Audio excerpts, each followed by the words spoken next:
Baadhi ya wazee au kwa maana ya familia zinaamini kwamba binti akishavunja ungo kinachofuata ni kuolewa, lakini tunajaribu kuwaelimisha. Sasa hivi tuna timu ya kuwaelimisha wananchi juu ya ukatili wa kijinsia kwenye wilaya yetu ya Kilwa. Kwa hiyo hii timu ina kamati kwa kila kata ya kutoa elimu juu ya ukatili wa kijinsia.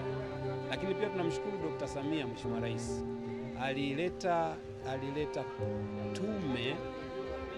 Ile tume ilikuwa ni kwa ajili ya kusaidia masuala mbalimbali ya kisheria, inaitwa Samia Legal Aid Campaign.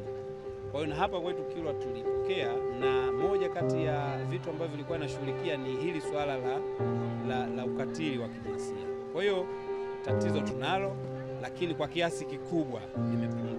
Cases ambazo tunazipokea sasa hivi kutoka kwenye maeneo yetu, vijiji 90 vyote vya wilaya ya Kilwa, si cases ambazo tulikuwa tunazipokea miaka kadhaa iliyopita. Kwa hiyo tumepiga hatua, lakini tunasema kwamba huwezi kumaliza changamoto kwa wakati mmoja. Lakini kwa wilaya yetu ya Kilwa changamoto hii haipo kubwa kiasi, lakini tuna kaunti kesi moja kwa uzito ule ule ambao tulivyokuwa tuna tatizo kubwa kwa wakati uliopita.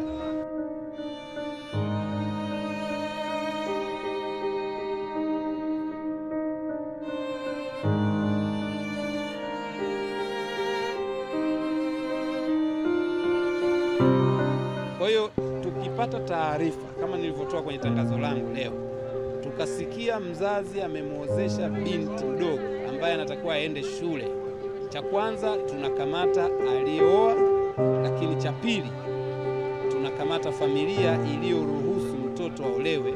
Na kwa sababu haya mambo hatufanyi kwa utashi wetu, yapo kwa mujibu wa sheria, kwa sababu ipo sheria ya kumlinda mtoto asiolewe chini ya umri mdogo, ipo sheria ya haki ya mtoto ya kupata elimu. Kwa hiyo tunatumia sheria hizo kuhakikisha kwamba tunadhibiti wale wote ambao wanafanya hivyo.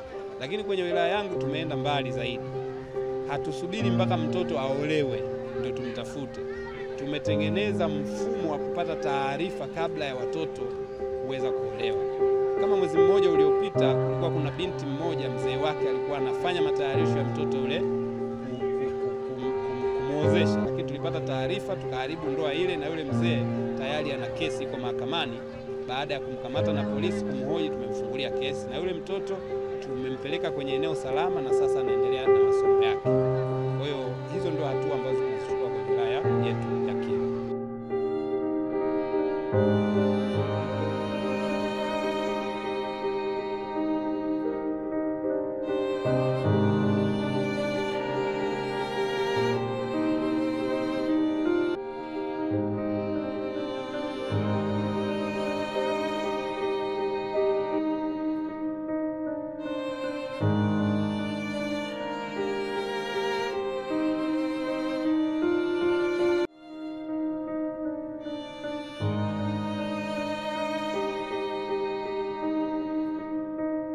Nchi yoyote ambayo ina makabila tofauti, kwa maana sisi tuna makabila zaidi ya 120 na kila kabila ina mila.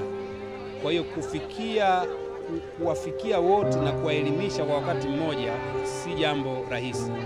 Tumepiga hatua. Kwa mfano kwenye wilaya yetu hii ya Kilwa tunazo changamoto ambazo bado zipo, ambazo tunazifanyia kazi mpaka sasa. Moja wapo ni hii ya ndoa za utotoni.